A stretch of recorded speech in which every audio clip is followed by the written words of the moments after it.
To answer a question, can you trace this back to Saudi money? Absolutely yes. Did it happen yesterday? Absolutely no.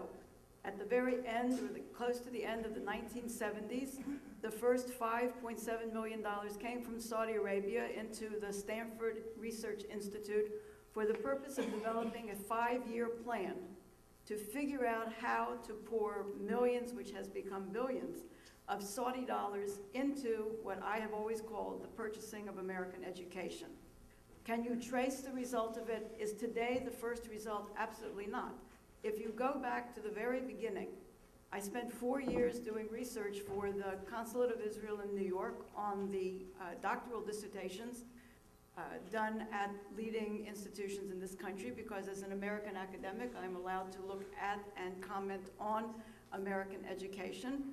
There were doctoral dissertations at the very beginning of the 1980s, charting, coming out of California only, charting the changing of the face of Israel in the elite media.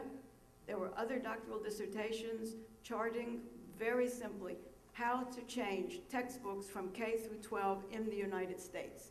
That is a history that needs to be understood. And with that, if you go fast forward onto the campuses in today, you are looking at professors who were granted PhDs based on such doctoral dissertations.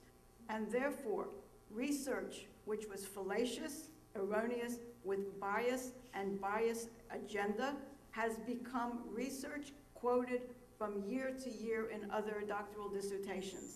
So where can you find the money? You find the money very early in California. You can trace it across this country.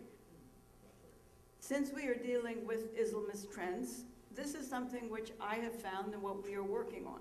Troubling trends in American education which reflect the influence of Islamist revisionism. First of all, very easily, if you ask the question, why are we so blind? Why are we so naive? Why do we really believe that history is history? And how do we not understand what Saudi Arabia has done and continues to do? It's very simple. If you start looking at the changes in American history textbooks from 1980 to now, we are in 2008, and you understand how many generations of young people have been taught revisionist history that has become the truth, it is very, very difficult to change the prism upon which or with which they look at life today. And then when you add to the textbooks, the media, the elite media, the not so elite media, the television, the radio, and everything that goes on, you have an answer to how we have this problem today. And the naivete of many Americans, we have to understand that you can put it at the foot of the American education system. And to talk about the Saudi Academy in Virginia, there was a photograph in the Washington Post of all the books used there. I have been trying to get an answer because I found the binding of a Prentice Hall textbook. I would like to know which Prentice Hall textbook is in use there, because they use the American textbooks as an example of being an accredited institution. The problem is the most egregious publishing house in this country, anti-Israel, anti-Semitic, and never has changed over all these years is Prentice Hall. So we have these trends. Presentation of certain tenets of the Judeo-Christian heritage of American society as a source of bias towards a particular group. We have the promotion of the concept of the Judeo-Christian Islamic tradition of American society. John Esposito's contribution to American history from K through 12, primarily from 6 through 12. The stylization and or sanitization of the history and tenets of Islam. How do we not know what Sharia is? How do we not know what jihad is? You'll see in a few minutes why we don't know what it is, because it has been sanitized to such a point and stylized to such a point that if we would go back in time, Lawrence of Arabia would come through the school system and that would be the system. That is what is being taught. The delegitimization of the state of Israel, Holocaust revisionism, and finally the elimination of the contributions of American Jews to American history.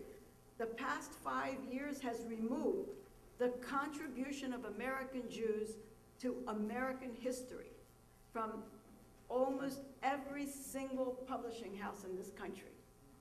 When we first saw it, we tried to go back and say, is this multiculturalism gone awry?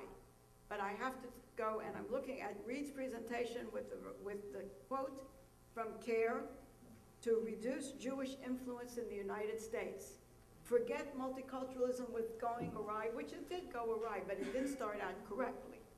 If you look at the aim to reduce Jewish influence in the United States, what better way is there to remove us from the history books, starting out with Chaim Solomon? The state of Texas is working with me. Why? Because the Jewish community of Texas cannot stand the fact that it has lost the port of immigration of the Jews. And will I come out and talk to them? Well, I'll talk to anybody that will help me. So that is what we're doing.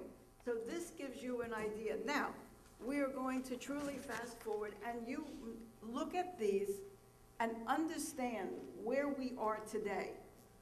Holt, Reinhart, and Winston.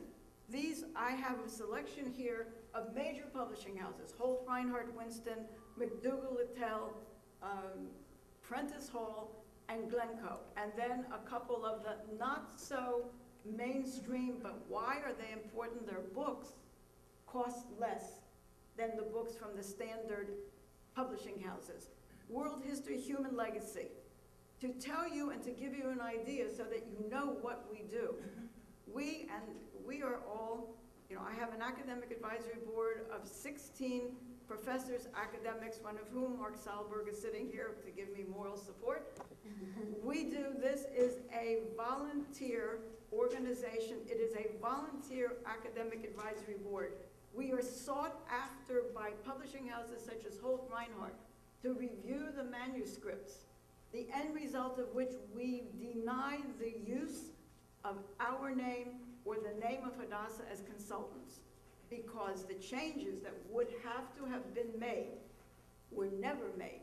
So if you look at this, Muslims are told to respect Jews and Christians as people of the book because they share the tradition of prophets who taught and received revelation from God.